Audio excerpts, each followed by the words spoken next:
right, so we are back with another episode of Y'all Need to Watch This. I have a very special guest. I like to call him the non-verbal cue guru. Grump in the building. What's good with you? What's going on, my brother? And give me 1 second. I'm about to share this live on my YouTube community channel real quick for you, brother. My bad about that. But everything going good, man. I appreciate you for having me on your show, man. I'm very blessed, man. Same old. Okay. Okay, I was gonna stop you real quick. Oh, this is a recording, so it ain't live or nothing like that yet. Oh, okay. Okay, you Yeah, want to do yeah, some yeah. edits? Just to let you know. Okay, that's cool. All right, but yeah, I know we talked on the phone a little bit before this episode and all that stuff about like how you got into this. Yes, sir. So for the viewers watching, what was it that I guess motivated you to want to focus on nonverbal cues and breaking that down? It was actually first of all, my YouTube channel started off as a beat channel because I make beats, and then I started doing other videos like military experiences and all that, and then it just been like an epiphany. I did a video on just a nonverbal cue. I forgot which was the first one, and it just stick. You know what I'm saying? So it's like throwing a Yeah, lot of stuff at the wall, and that one's sticking. I was like, damn. I mean, people really interested in this right here. I thought people knew about it. So yeah, that's how it really went down. yeah. You'd really be surprised that like most people don't know how to read nonverbal cues because you got to think about everybody's on their phones and shit now. So like, think about this: you go to a library, a subway, or whatever. What are most people doing? They got their heads down doing what? On their phones, you're right. Exactly. Yes, sir. It's I realized like I think I had took the extra mile because I'm like an avid reader. So like I've been interested with nonverbal cues. When I watched the show called Lie to Me, those of y'all don't know, it's a show that was like 5 years ago about telling lies and deception. And the producer was Dr. Paul Ekman. So I had researched him and I had got his book right here about Mm. nonverbal cues. I believe he got like 4 books out, but that pretty much put me in that curve of like micro expressions, nonverbal cues, verbal cues, deception, manipulation. So yeah, that would make me like concentrate it more. But that was on my spare time when I was like in the military, like on the end of my career. With that show, Lie to Me, when did that come out? Because is that the one where like a dude's dad is a criminal and he's got to catch his dad? I might be thinking of No. was it the Prodigal Son or something like that? Is what I might be thinking of. Yeah, that show and Blacklist and Criminal Minds, those have similarities, but that's like criminal profiling. That's like that new show that was called uh pretty much it was about serial killers and all that. But it's that's Mm-hmm. in that realm right there. Damn, I forgot. I wish it could come to my mind, but it'll pop up eventually. But yeah, with nonverbal cues, Lie to Me is about this guy. He owns a business on reading facial expressions and all that, and he just Mm-hmm. goes around like solve these crimes for the FBI or just see if somebody lying and everything. It's just very fascinating because some of the stuff, actually 75% of the stuff in the show is actually legit because I did some research on it. It's like, damn. So yeah, That's crazy. yes, sir. The one video that brought me to your channel was the one where you broke down AD, what was it? Talking about the body count of that one chick that was sleeping with all them black dudes. He was like over here clapping all happy and shit. Which I didn't know because I don't really watch No Jumper like that. If it wasn't for your channel, I wouldn't know who the hell Sharp was. All I know is Adam 22 and the rappers or influencers he has on the show. And that right there was like, yo, number one, I didn't know AD worked for Adam. I thought he was just a rapper and like a gang member and shit. Yeah, he is. But He's like part time. that Yeah. right there was so bad though, because he was so excited about that high ass. Was she in the 400s or something? You told the 400s. What do you mean? As far as the body count. Oh, the body count. Oh, with Kazumi. Yeah, yeah, he was getting excited about it. And honestly, just off his body language, his nonverbal cues, and all that, you could just tell that he hasn't been around many girls like that. He was kind of like, nervous. So yeah, that was very cringe. I ain't gonna lie to you, man. It was The worst 400. part was when he said the Black Power part. Yeah, we're gonna be here for a while, y'all. That's another reason why I be going hard on, the analysis over here. It be cringy, but no, shouts out to my people in LA and California and all that. But I realized when I was in the military, I was in Seattle and I had some people who was in the military on that base that was from LA, and it's like a not for all, but it's just like a good portion of them has like a blind spot with the culture. So they'll be like the first one to say like you're invited to the cookout, or they'll say something like, yeah, Black Power because she wants to sleep with a black man and all that. And it's like, man, nah, man, you missing the whole point, buddy. Yeah. Crazy. Yeah, if he was from the South, I don't believe he'd be saying that bullshit. No, sir. It'll be a low possibility of him doing that. Yeah, because I know you mentioned you was from South Carolina. Yes, sir. South Carolina, man. You know, I got the best of both worlds, man, because it's like not too country and it's not too city. It was like I was like right in the middle within the Charleston area. So it's like people would think that barefoot walking on dirt roads, but I've been through that and they'll think that I'm like city suburban, but it's like, nah, man. So I think my upbringing and, you know, just that had played a big factor in like how I do analysis. Definitely. Oh yeah, I could definitely tell that. Cause I Yes, sir. know I will say this, I've never been to South Carolina. Is it because when I think of South Carolina, I always think of like country as hell. Cause my dad's from like Alabama and driving through there is just a bunch of, you know, grass Yeah. everywhere. It was 20 minutes just to get to a Walmart. So is it more let me see. What's a city that you could describe where you're from like, or what is it similar to? Give me 1 second. Like from movies, it's like you know that movie. Yeah, okay, we'll go with this. The movie Friday. Okay, you know when Ice Cube was in them houses, take those Yeah. houses and turn them into Section 8 apartment buildings. You saw how all that stuff been going on, like you know, the shooting, the drive-by, and it's still kind of it's like in the middle. That's how like my upbringing was, you know. If you want to look for trouble, it ain't too hard to find, you know. Yeah. That's how it is where I was at South Carolina. I hope that's a good example, is it? Yeah, yeah. It's kind of similar to because I'm from Chattanooga, Tennessee originally. Now I live in Mhm. Knoxville. But growing up, I'm from Hickson, which is like the suburban side. It's where the old people usually retires, laid back. You don't really hear a whole lot of crime related stuff.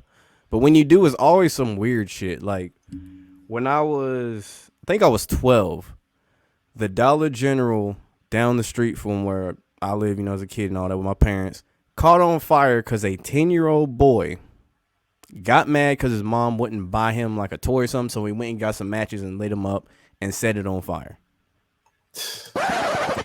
Yeah, perfect sound for that. Yeah. My bad. Yeah. I just had to put that in there because that's crazy, bro. Yeah, Yeah. you be having that. So you had like a wild card growing up neighborhood, pretty much like wild card. Like I say that like out of the norm stuff just come to fruition over there. It's like what the hell? Yeah, it was like, granted, those just like one-off type things though. Like, what was another one? We had a bomb threat my first day of high school, and in my mind, I'm thinking it's like perfectly safe, but we had a lockdown and a bomb threat the same day. Like, what the fuck? Damn, man. Damn. Yeah, it made no sense whatsoever. And then all my relatives and stuff like that stayed in North Chattanooga, which is closer to downtown. And before it got gentrified and everything like that, when you see a Whole Foods, that's when you know it's over. That was the moment I say growing up, I experienced, I guess, seeing the hood side of things, but Mm. never to the point where it was so serious that you saw someone get shot or something like that. Speaking of that, I remember in high school, I think I was in 11th grade. This dude robbed a gas station down the street from my school, and he just so happened to cross the school lines in front of our high school, and like the cops shot him out his boots and everything. I remember it was like a half day. It was raining that day, and we just saw his blood just like going down. It was like he got shot on like a sidewalk, and it was like a ditch behind it. So like the blood was just like going down that stream, and his boots were still sitting there. And it's like, why Damn. the hell they ain't pick his boots up? But we ain't had no bomb threats like you do. So that's crazy. Shit. Damn, that's wild.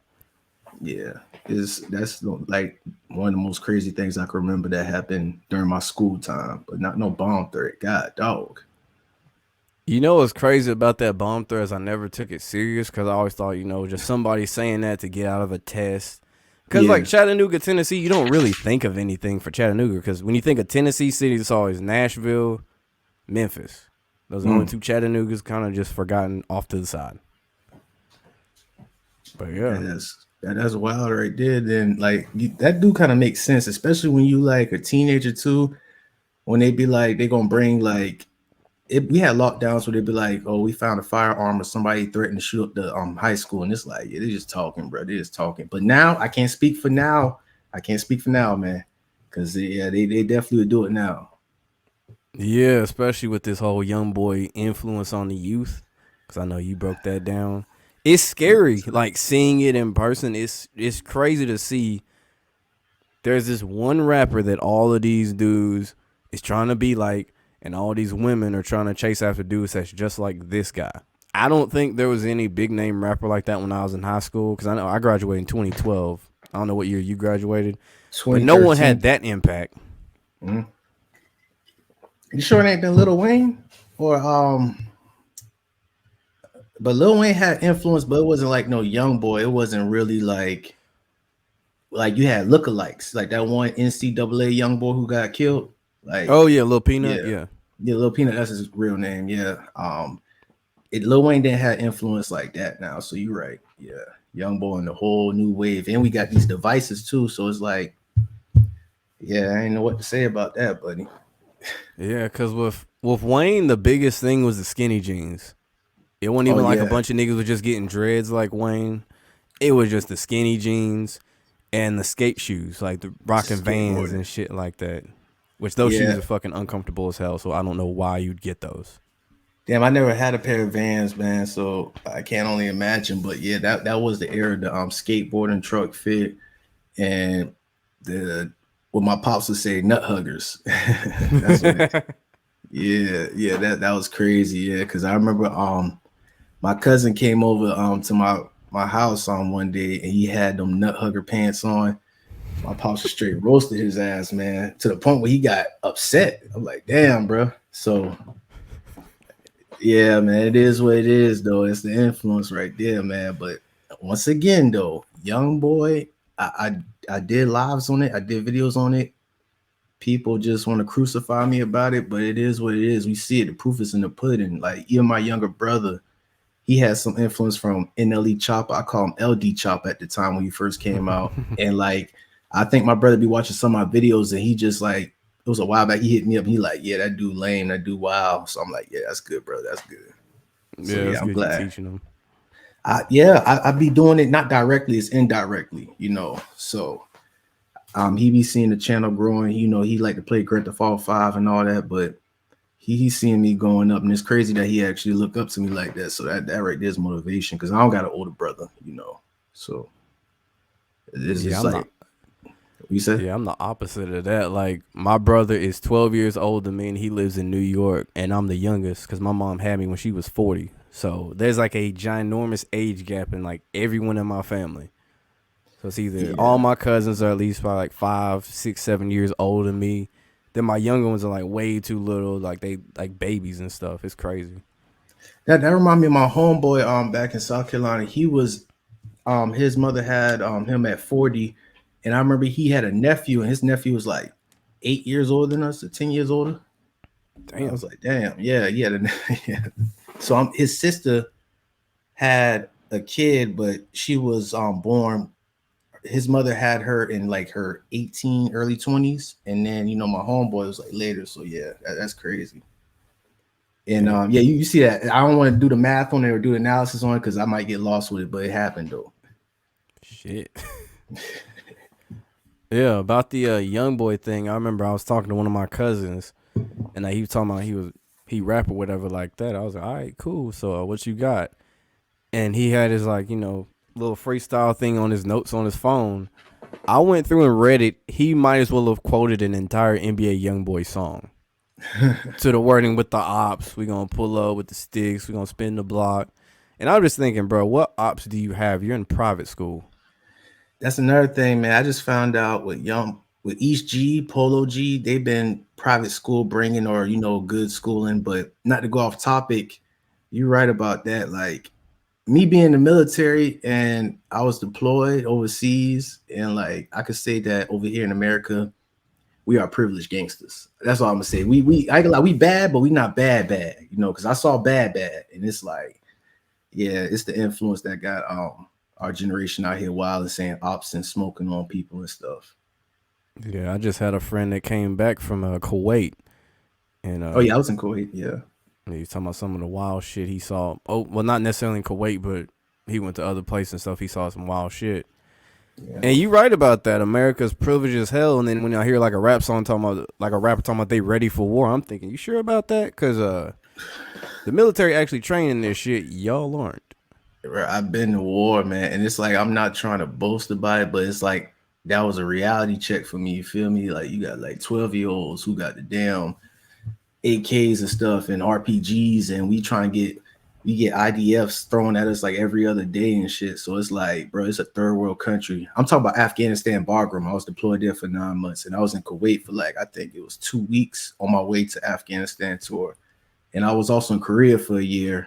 First day I went over there, we went to the field, and like North Korea has shot one of our speakers out. So yeah, I'm not trying to go down a deep end. All I'm saying is that, yo, I seen it because I've been running the streets too, in South Carolina. And bruh, I'm gonna just tell whoever listening to me, like, listen, dog, we privileged gangsters over here. We bad, but we not bad, man. I'm telling y'all, I seen it, bro. It's not. What would be the one thing I would say that sets apart America from the other countries as far as, I guess, privilege? Oh, you mean okay? That I guess I'm trying to say, like, what's the most noticeable one? Like, oh shit, they got it like that, versus how Americans have it. A lot of porta potties and Middle Eastern places. They don't have a government, and if they got a government, this is like we got countries that their government is literally on the news talking about we gonna kill you type stuff to their citizens. You know what I'm saying? Over here in America, the government is like, no, we want to save all people, and then behind the scenes they'll do something like these experiments to try to get people out the way. But that's what stands out in America. It's like we don't have our government just saying flat out we want to kill black people, we want to kill Hispanic people, this and that. Nah, not like that, bro. Yeah, that is.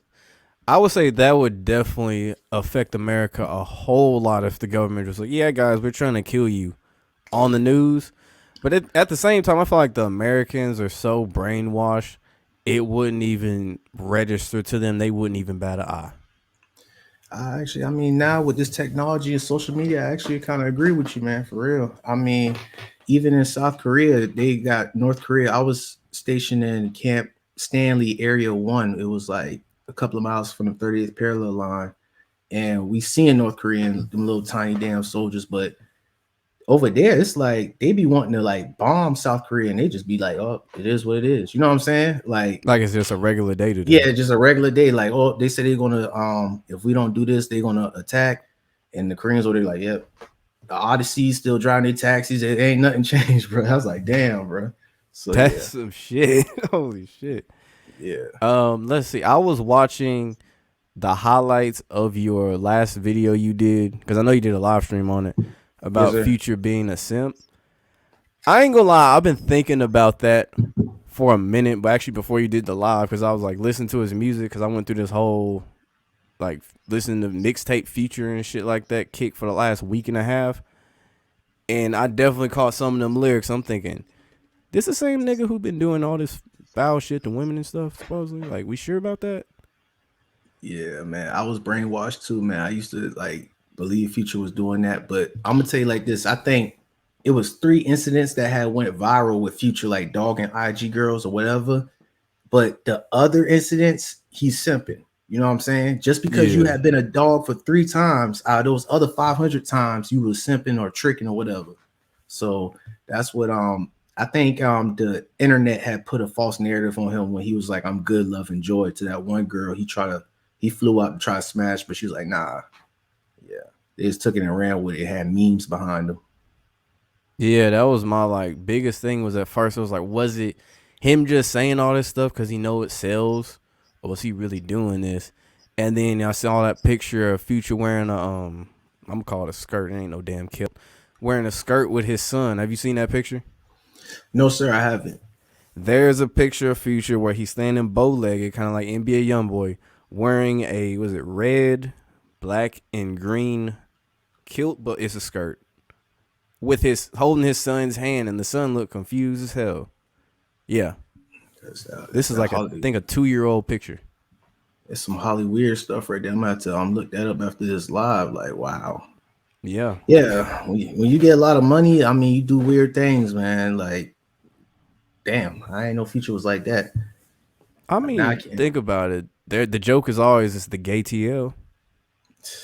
Oh yeah, from Atlanta, Gunna, Young Thug. See the trend? I feel you. But I think with Young Thug, because I rock when Young Thug came out, I was rocking with his music, and people was calling me like, you know, like cracking jokes talking about, bro, you gay or whatever. You talk about, why you listening to that, you know, whoop whoop dude. And all of a sudden they started like, yeah, ain't that something? And I think he used the Law 7, you know, from that book 48 Laws of Power by Robert Greene. Yeah. I think he used the Law 7 where he had pretty much been crucified for this feministic or, you know, sus stuff that dresses and all that, you know what I'm saying? Mm-hmm. And rappers came behind them and they just push it to extreme to the point where they actually doing, you know, sus stuff, you know. So yeah, but I ain't trying to generalize all the ATL, man. But because you know, I got some people from ATL, and I know they'd be like, man, it ain't us, man, it's them. That's the rappers out there. Yeah. But yeah, you brought up Young Thug. I remember I saw a South by Southwest interview where he talked about he was wearing little girls' clothing. This is before I think the Birdman shit. Who found it before the T.I. thing, all that stuff. And apparently he was doing this since he was a kid too. Oh, I didn't know that, man. So Jeffrey, I remember when I read Gucci Mane book, he said he had found Young Thug and signed the 1017 Brick records, whatever you call it. And he had found Young Thug when he had that scorpion teeth. He said in his book, Young Thug teeth been all crooked up. You know what I'm saying? I remember the fucked up teeth. Yeah. So I know he was wearing, you know, stuff like that when he was a kid. I thought this was like the Law 7, you know. You know what I'm saying? When he went to Rich Gang and paint his nails red and all that. Mm-hmm. Now I can't, you know, too much push back on it because if you said he was doing it when he was a kid, then yeah, hey, it is what it is, bro. You know, hey, I can't defend that, buddy. You know. Yeah, because there's like some artists, especially those that push that agenda or whatever, that were, how I put this, they were born, that was literally their destiny to be in the entertainment industry. I don't believe Young Thug is one of them that his destiny was necessarily to be in the rap industry. I feel like that's a street nigga that just so happened to get in the rap industry, and all the other weird shit happened after the fact. But you right about people initially not liking his music because of all the weird shit he was doing, and then over time people changed their tune. Even like people still bump Jeffrey, and that nigga's wearing a whole dress on that bitch. Yeah, exactly. That's what I'm saying, man. It just like his voice was like an instrument. He just been singing and doing. It's like this new type of flow, and I was like, damn, man, I kind of rock with it, man. And NBA YoungBoy, remember when NBA YoungBoy had a Young Thug chain? Yeah, that was some weird shit. See, that's what I'm saying. You see how just like a domino effect. It's like, okay, they influenced by Young Thug, and they're gonna push it. They're gonna go extreme with it. You know, with Lil Wayne and T-Pain with the auto tune, you know what I'm saying? Like that's just how it is. I think that's what's steering the wave of rap. I ain't gonna say hip hop. I'm just gonna say rap, gangster rap. Is that right there? You right about that shit. Cause yeah, Thug was the one who caught the most hell. Then he got accepted. Then other niggas started doing. Lil Nas X was the one who pushed it to the max. And he still tried to outdo the shit he already did, which I don't even know if that's possible. Exactly. I think the reason why Young Thug got accepted was because he wasn't no hoe, you know, like you remember when he shot Lil Wayne tour bus allegedly, or he did all this other wild stuff. I remember DC Young Fly said that he broke the teacher arm when they used to go to school together. So I think him being from the streets and being thorough, I think it was like, okay, we'll still accept him. Like the Boondock Show. Remember with Gangstalicious? Yeah. Well, I can't do that comparison because he wasn't about that. So never mind. I take that back. I saw that video you shared of Tommy Sotomayor on Fresh and Fit. And I had to share that video with one of my friends. I was like, how the fuck is this a podcast? Because every time I see it, which I don't know if it's just because it happens to be your breakdowns or what it is, it's never like an actual podcast. It just be straight drama on some bullshit. It's like, so first of all, I think I found out what their blueprint is with Fresh and Fit. It's like remember at first, like I used to watch the lives like when they first came out, you know what I'm saying? Because there was I'm in Florida, they was in Miami, and they've been having these girls. I'm like, okay, they're doing their thing. But they Mm-hmm. at first they got pushback from them girls about their ideas. And then as they started doing the Frank Castle kicking girls out, it started getting bigger and bigger. And they had Kevin Samuels come on their show a couple of times. You realize some of the girls got on board to the point where it's like an echo chamber. You know what I'm saying? Mm-hmm. So what I'm saying is that they realize that girls is like agreeing with them because they hot, or I mean hot like booming, or they agreeing with them because they're like, oh yeah, you kind of right. So this put them in a position where they gotta like shake up some stuff. They like gotta intentionally get somebody triggered. You know what I'm saying? Because they known for Frank Castling. They can't have a podcast without Frank Castling a girl. It won't do numbers. So it's like Jerry Springer 2.0. Yeah, they know that drama sells. Yes, sir. I feel like Adam 22 does the same shit. Yeah, He's to an more extent. selective though. Yeah, he is, man. Adam is more strategic with it. But the thing is, with drama do sell, but as your channel, your platform, you build in longevity, right? Generational wealth.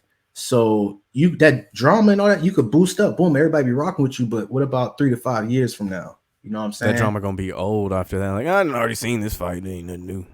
Exactly, man. So it's like the love in hip hop where they gotta like, start doing scrambling. You gotta start doing this and doing that. So yeah, but going to Adam, yeah.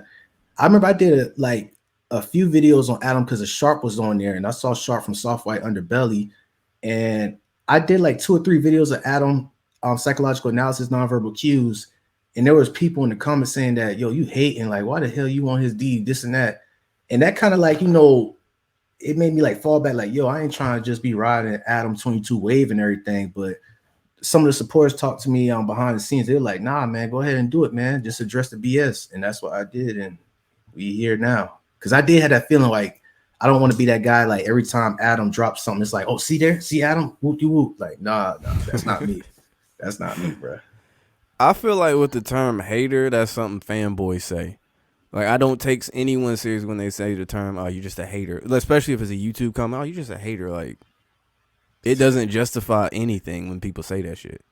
It is getting watered down, but like even when somebody says something from emotions in the comments and all that, like 90% of the time, like when it was like you a hater, I was like, I guess I am. Like I was really thinking, like, hold on, okay. Like I don't really be like F you or whoop you whoop. I try to analyze myself, because I'm not perfect. So I analyze myself. I talk to the supporters behind the scenes. I'm like, nah, we actually on to something.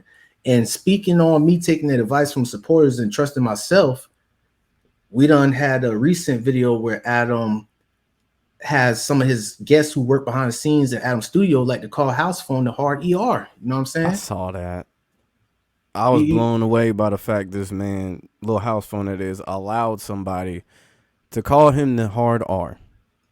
some of the California dudes, man, not all y'all, but some of them. I'm telling you, some of them, I ain't know what the hell going on, bro. That Yeah, makes me that's wonder, it. like, what kind of shit did he go through growing up for him to think that's okay to say just for acceptance to be in the crowd or whatever? You know what? Because I actually rock this. How I think he was one of those dudes. Because I was like a fan of Our Future Wolfgang, Tyler the Creator, and them, and Earl Same. Sweatshirt, and all them.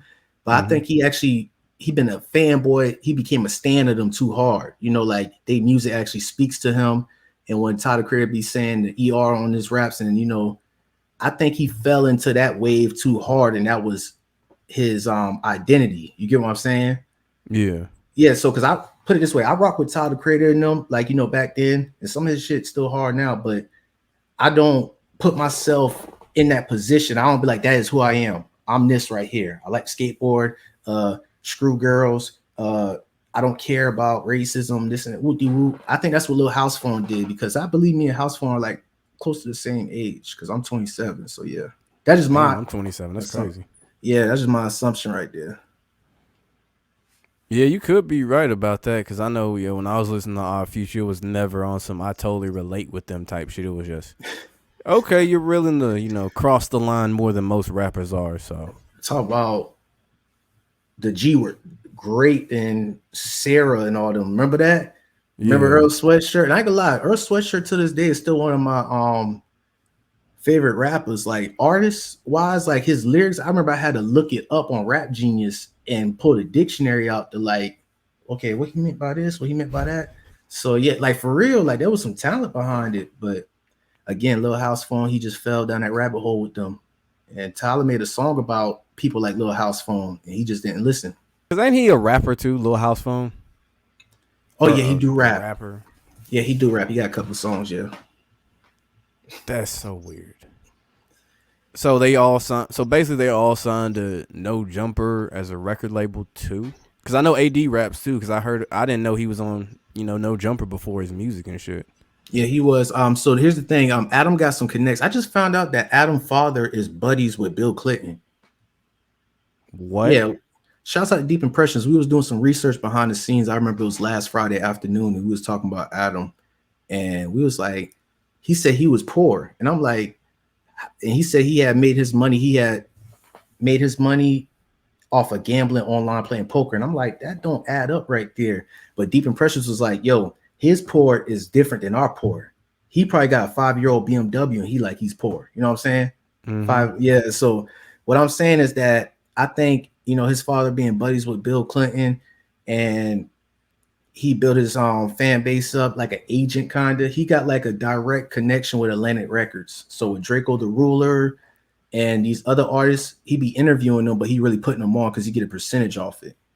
Like Say Cheese TV with Spot 'em Got 'em. Yeah, because he put on Splurge too. Yeah, Splurge too. Remember? Yeah, from Texas, I remember. Yeah, Splurge came in with that freestyle. Yeah, so that's pretty much what Adam doing, but on steroids, because he got direct connection with Atlantic Records. So this nigga is basically a Monarch celebrity. Is what I'm getting at. Yeah, pretty much, man. I mean, he got the influence. He doing people. It don't matter what he do, and not because he got people like Lil House Phone. And he got people like AD. So he got some street certified people behind the scenes. It's like chess, man. It's really what Adam doing. I think is what I know is what these CEO record labels be doing. Just a lower tier. Yeah, DJ Vlad do it completely different. Like Vlad do his whole psychological thing, but I'll say this: Vlad probably more tied in with some more powerful people than Adam is, so he doesn't need the muscle in person or a Lil House Phone or anything like that. I mean, the nigga's Russian. You gotta understand, Vlad been doing that since the 90s, though. Him and DJ Khaled, you know what I'm saying? So if, like I said, you grinding, I'm grinding. Imagine, so 90s is 2020, so like 30 years, you know what I'm saying? You grinding, I'm grinding. 30 years from now, of course, you're gonna, like, if you're doing everything right and improving, of course you're gonna have a foundation. You're gonna have some networking and some pull. So that's what Vlad been doing. And yeah, he's very different with it. He get down with the mafia. He be stirring up some beef with the mafia people. I be thinking, I used to thought it was just with the black people, the rappers, but nah, he bring the mafia people on and have them beefing. And I'm like, oh, all right, okay, to each his own. That's like you see the one Michael Francis. Yeah, him. That one. I watched that whole interview, and then there was something Vlad asked about if they were doing something illegal. It was the most like the detective Vlad question I never heard. I was like, damn, Vlad, thought this was just for stupid rappers. Shit. Nah, man, Vlad got some CIA skills, if you ask me. He kind of remind me of, no disrespect, but to Bob Ross, the painter guy. You know what I'm saying? It's like me being in the military, it's like techniques that I don't know if he got connects to it, but he got it though. You know what I'm saying? Like he has the interviews, they be like close to 40 minutes to an hour long. He talks in a monotone voice, and he starts with their childhood because most of us are not like, we can't be focused for a long period of time. So it's like once you bring up childhood and trauma or their emotions about certain situations, he could easily slide in with a question. And he kind of guides them along through the whole process. Yeah, sometimes he come out front and he'd be like, okay, so how many people did you shot? And they'd be like, whoa, Adam, what you doing? What you doing? To the mafia and to the rappers. He's like, oh, all right, okay. He'll ask him a story, be like, okay, so you had been locked up for this and that? Yeah, I've been locked up for this and that. Okay. And this case right here was for you shooting this guy right here. Yeah, whoa, Adam, what's going on? Like, you see, like that's he bring it around town. He'll come from this way, and he'll be like, okay, that don't work. Let's go ahead and take a detour, and let's go right here. That's just crazy. That with was that Pee Wee Longway? Pee Wee Longway was one of them that was like smart. He knew how to dip and dodge that shit. But most people, they gonna usually fall for the trap somewhere. Yeah, he been geeked out. Salute to Pee Wee Long. He one of my favorite rappers actually too. That dude could spit, man. But I was surprised that he actually pulled that off because he was off them jiggers, man. Like that dude been geek. You saw him, that dude eyes was His like, eyes was low as shit, bro. And I was yo, like, like oh just shit, he gonna I don't fuck know if it was up. open or low, but I know he was geeked. And he was like, what? He was like, Gucci man, like what? I was like, damn, bro. But shouts out to Pee Wee, man, for real. Yeah, he don't get credit as a rapper at all. No, he don't. He Like when you don't. think of Atlanta rappers, they just skip over him, and you'll think of Gunna, Lil Baby, Young Thug. I think that's the main ones. Yeah, that's the It, main three. you And got then Young Nudie, I forgot about him. And they just jump over Pee Wee. Like nigga, Pee Wee was doing this shit just as long as Gucci, if not longer. yeah, like Pee Wee Longway, Skipper the Flipper, and Shad the God. I think those were people who Oh yeah, had. I think those flows were unique. You know what I'm saying? Like I just listen to people flows and how they articulate their words, or how I could tell when somebody's like, okay, you're not really an artist. You just doing this just to do this. But with, I think Pee Wee Longway is just one of those people where he's talented at flowing as an artist, but he just got his mind tied into something else. You feel what I'm saying? yeah. His word choice. I'm glad you brought that up. His word choice be on point. I'm like, damn, it's a big word for you, Pee Wee. Okay, I got it. Yeah, man. I'll tell you, people be talented out here, man. So I got to give credit where it's due, man, for real. And shouts out to them, man. But nowadays, you don't need no talent in the industry because you don't want to have no Master P's, or you don't want to have no with Frank Ocean screwed over the record label. You heard about that? Remember a Oh yeah, he while screwed back? him out of 25 mil. Yeah, that shit ain't happening ever again. Never again, bro. Master P, Frank Ocean, who else? Sauce Walker. That's an Sauce independent Walker. artist. Oh yeah, they don't the TSF Sauce Factory. Bro, they despise that dude in record labels, man. That's why they be trying to blackball him. But these are independent thinkers. So shouts out to them. That's why they want somebody who's either come from a Section 8 living, has a single parent, is in behavioral classes, and is black, or a person of color. That's what they go after because they know that they could easily control them. They could like McDonald's drive through, they could get rid of Mm-hmm. them and go for another one. But they can't get no J. Cole, no Kendrick, or no Master P or Frank Ocean, all them. Nah, man. That those days are over with, y'all. I've noticed the ones that are like, I guess I don't. Yeah, what am I trying to say here? Yeah, independent thinkers or smarter than the average rapper. They try to sign them early, quick. Like Lil Tecca's, he's one of them dudes that's smart. Corday, smart, Yeah. and then the rest, on drugs and all type of dumb shit. Yeah, that is true. You do got YBN Corday. Shouts out to him. It's crazy because the whole YBN crew came off of playing Great Theft Auto 5 online. It was rapping about what they was doing online. Like what the Mm-hmm. heck? Like, but he is one of those individuals that have a head on his shoulders, and I respect that though. But Yeah, you got even that is one thing I give a lot of artists shit for selling out, which I mean the shit mm, you got to do, you can't come back from that. But mm. the ones that at least try to move smart within that game they're playing, I'll be like, all right, more power to you, on that. What got you into making beats? Since we talking about like rappers and stuff, is there like an artist that motivated you? Was there a producer, or was it just like, you know what, you had a friend that was doing it and you thought, yo, that's pretty cool, you want to learn how to do it? So check this out. I remember I was a teenager. Give me a second. Okay, it started off with my dad had this laptop and it was busted. He thought it was broken, and I was like, I could fix it. And I had to go to my homeboy house and research on the computer for like 2 weeks, and I fixed the laptop, right? And Mm-hmm. during that time, Chief Keef came out and Young Chop beats. Young Chop was like, I was like, bro, his beats hard, man, because with that 808, that doom, doom, doom, doom, it's just like that had influenced me. And I'm like, dang, man. So me and my homeboys, like, especially my homeboys, they started rapping and everything. And like, we didn't have no sound engineer, we didn't have no beats and all that. YouTube wasn't flooded with beats like that back then. So I just took it upon myself to like go on YouTube or just try to play with FL Studio. It's a process, man. So Young Chop influenced me because of his beats. I've been researching. I think that would help me out with nonverbal cues, to today. But I was researching, I got it down pat. I started making beats. It was all right. It was the melodies was trash, but that bass was good though, because the Young Chop, definitely. And I started, working on my craft. And people's like, damn, your beats hard and all that. You should damn start making more beats. And that's why I had pulled YouTube up. I started pulling up to different people's hoods and like, they record their little whack verse and I mix and master it real quick. So like, yeah, are you honest about that? She like they whack ass verse, bro, man. It was like only a few of them that was good, but it's like everybody want to rap now. Like, what the hell? Everybody just want to rap. Like, what? Yeah, that's the influence behind it. But Young Chop, he inspired me to make beats.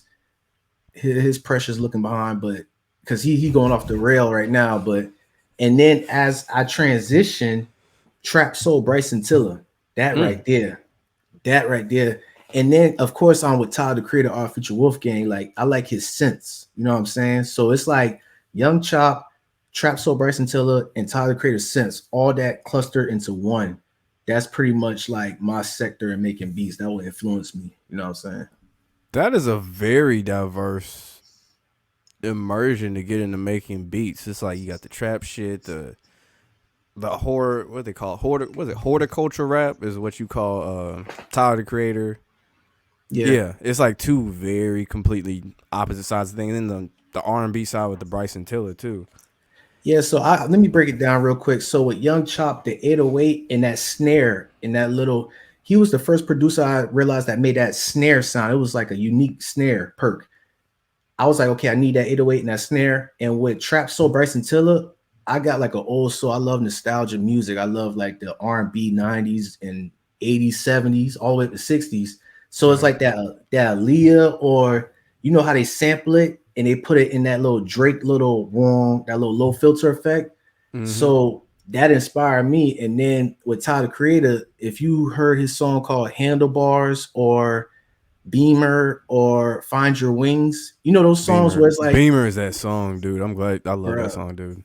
You heard a sense right there, that dun, dun, bro. That was, bro. I remember when I was young, bro. I had listened to that song like 50 damn times, bro. So that would influence me to like, yo, I gotta learn how to do this, like, and that would have sculpted my sector and making beats like that. So it's like a cluster of all those into one, if you kind of get what I'm saying. I don't know how I pulled it off. I mean, yeah, making beats is like, it's a science in itself. It's literally the science of mixing sounds. So technically, you're a scientist if you think about it. Yeah. I mean, you make beats? Yeah. I've been making them for like 3 years now. Okay, so what inspired you real quick? Let's hear about your story, man. Tell me about mine.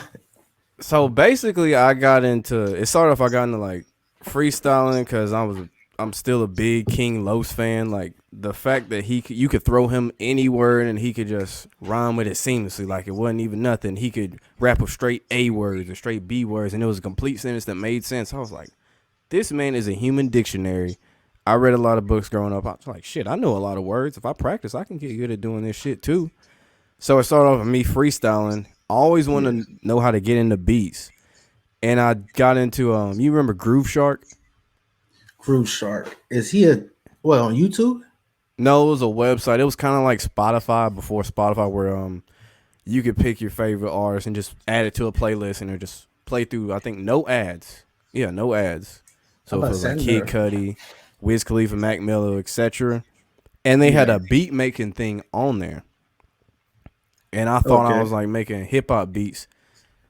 I was making techno beats the whole fucking time. I was like, yeah, this ain't gonna work. So I had to take a break from it. Linked up with one of my friends who's been making beats since he was in 8th grade or whatever. Like, his shit from like 08 still goes harder than most niggas shit today. Like, this nigga's like one of them. Yeah, he one of them savant ass niggas. He's like just talented as hell. And one day I was just like, yo, man, show me how to make beats. I thought it was a very simple process. No, this nigga took a sample, transposed it, did a whole bunch of other shit. I was already lost. I was like, fuck, what did he just do? And every time I had to ask him a question, he started getting pissed off. He was like, all right, bro, you asking too many damn questions. I was like, all right. So I shut the fuck up, sat back and started watching him. And from that, I go home and was like, all right, and try to, I ain't gonna say replicate the exact same shit he was doing, but take that and put my own spin on it. And I say the producer that really influenced me the most, really two, Ronnie J and Pierre Bourne. Hey, Pierre Bourne and Ronnie J. I love Ronnie J. Little what's that? His bass is kind of got distortion on it. Yeah, that And distorted Pierre, 808. yeah, Pierre Bourne got that Sega Dreamcast beats, man, like Mexico Joe and Polo Boy Shawty. So Hell yeah, yeah. Yeah, I know you make beats. You brought up Mexico Dro. Cause hell that's yeah, one of the main niggas with that sound. exactly. Like that Plug. plug for the longest I've been trying to get that damn chant, but I gave up and they finally like, that plug. Plug. Yeah, I Yeah, got that thing is hella. hard. I got at least 5 of them tags on my computer now. That plug shit. I'm just like, I've Yeah, I only mean, used it like once because it's I cool. feel it kind of it was like when you remember when you had that little damn son, where'd you find this? Or Trapaholics, them little drops before your beat hit, man. That thing been hard, bro. Especially if you got your homeboys rapping on it. If you rap on it, it made it seem like it was certified street official mixtape. Yeah, So like you yeah, really went to so and so to get this beat and shit. I was like, okay. hell yeah, man. So yeah, you got good taste then. What software? FL Studio? Ableton. Oh, Ableton. Hey, shouts out to you because Ableton is more hands-on. That's why you had a hard time with it. Because I feel as though, from my perspective, Ableton is more sound engineering. Like it's literally the waves. It's like, whoa, man. It kind of reminds me of Logic. So it's like, dang. But I could get the hang of it, but I'm not a master of it like how I am with FL Studio though. I was the opposite. Like I didn't try the FL Studio. I was like, yeah, the same.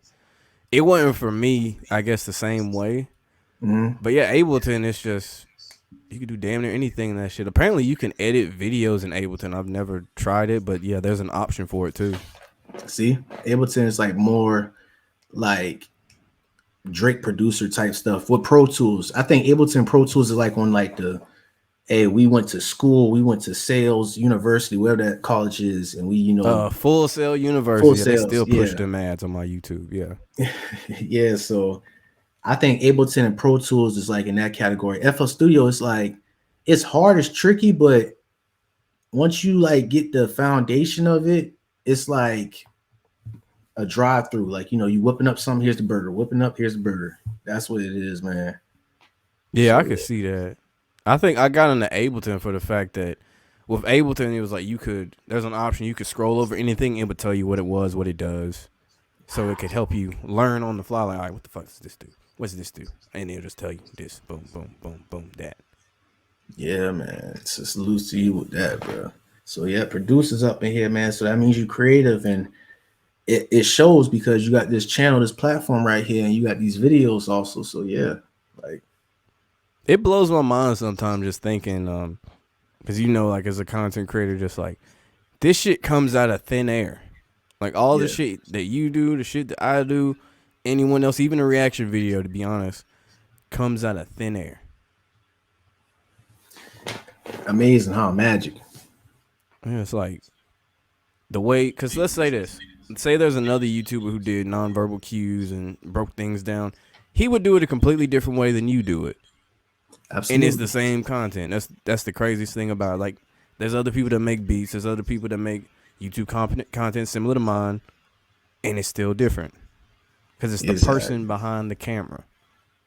That's where a lot of niggas get lost. You spit in bars, man, because there's a lot of people who do art type of stuff like nonverbal cues, body language. You got people who actually got certified with it doing videos, but it's like I feel as though that some of them their approach is how do I explain it? It's like because we like the middle child within both generations, so it's like what's going to catch them, what people are interested in, and it's just a knee jerk reaction. You just do it, boom. Yeah, I would say because some people lose sight of what YouTube really is. Because I know there's obviously got people who make educational videos, tutorials. At the end of the day, no matter how much true information you're pumping or whatever, it's still entertainment. Someone came in to your live or to my video, clicked it because they wanted to be entertained. Sure, they wanted to learn some shit too, but they wanted to be entertained because anyone could give the information I'm giving her. Anyone, like you said, that knows nonverbal cues could give the information, but they don't know how to give it in a way that hooks the viewer. Exactly. That's facts. It's all entertainment at the end of the day. It could be educational. You kind of remind me of like the difference between Busy Works Beats channel to what's Taz Taylor channel? The Internet Money channel. You see what I'm saying? It's like Busy Works Beats channel was educational and all that. the Internet Money channel, it was entertainment and educational kind of more. It was like more exciting. They both did the same things, but I feel as though Internet Money had people want to make beats just because off their videos.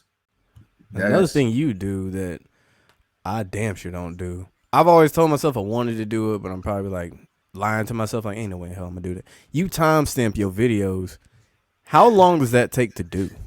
Everybody keeps saying that. You ain't the first person. They like, you timestamp. Why you timestamp, man? I ain't mad. I like it because I know, hey, all right, this is gonna happen here. I like that shit. I'm OCD, so yeah, I feel you. So check this out. I remember so before I've been doing videos on YouTube where I was just making beats and I took a break from it. Like I was still making beats, but not uploading that much. I was cutting grass, working this little like landscaping job, listening to Ayo, the Big Facts podcast. Shouts out to him. Shout out to him. For some reason, when I was watching his videos, he didn't know who I was, and like I was just watching it, and then all of a sudden, I guess I just started time stamping it. You feel what I'm saying? Like, because he realized I was in the military or something. I'm trying to figure out how the conversation started, but I started time stamping this stuff, and it just fell into place like that. And then he hit me up after I was time stamping for like a couple of months, and he was like, "Hey man, go ahead and start making some content." And that's where I started throwing a lot of ideas at the wall, and this nonverbal cue thing hit. And I think I just had that habit from Ayo channel to my channel. And how I do it, I watch them all on 2x speed.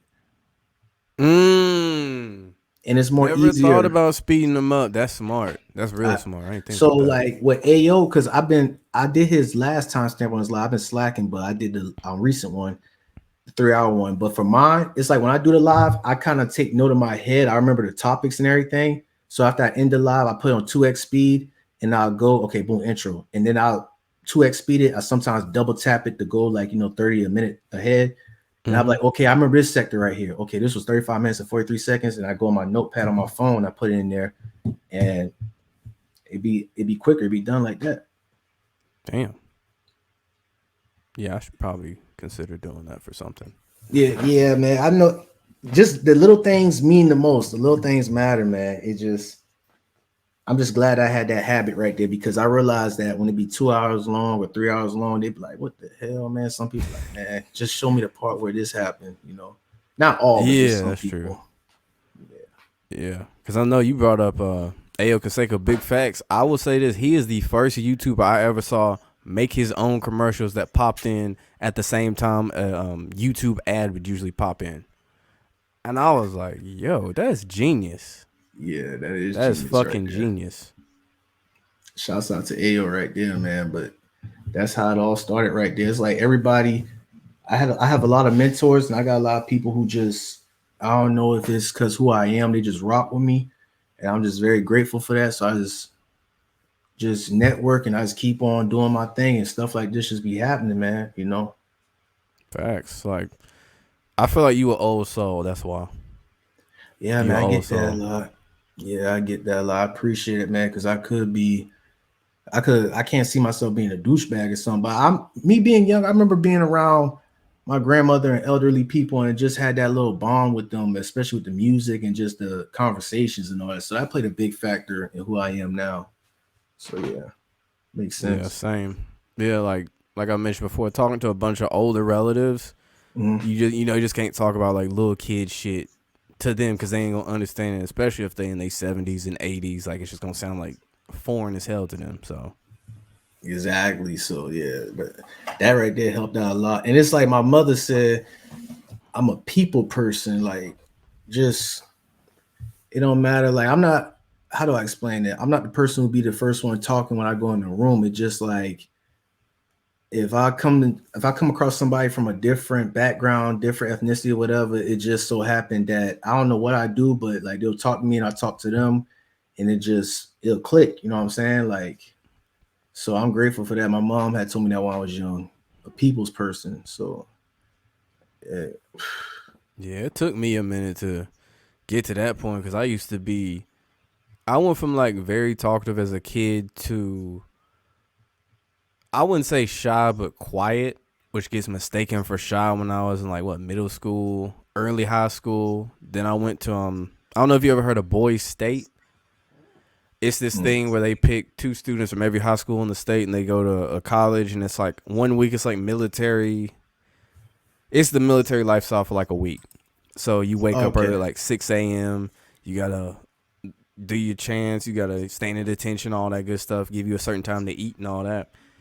And it was the one time I'd really been in a position where I had to interact with totally new people. Like, I don't know who any of these people are because they make sure who you went to high school with is in a different village. That's what they had it, because it was in different dorms, a different village. So you had to get out of your bubble and meet new people. And so after that, I could make friends with whoever.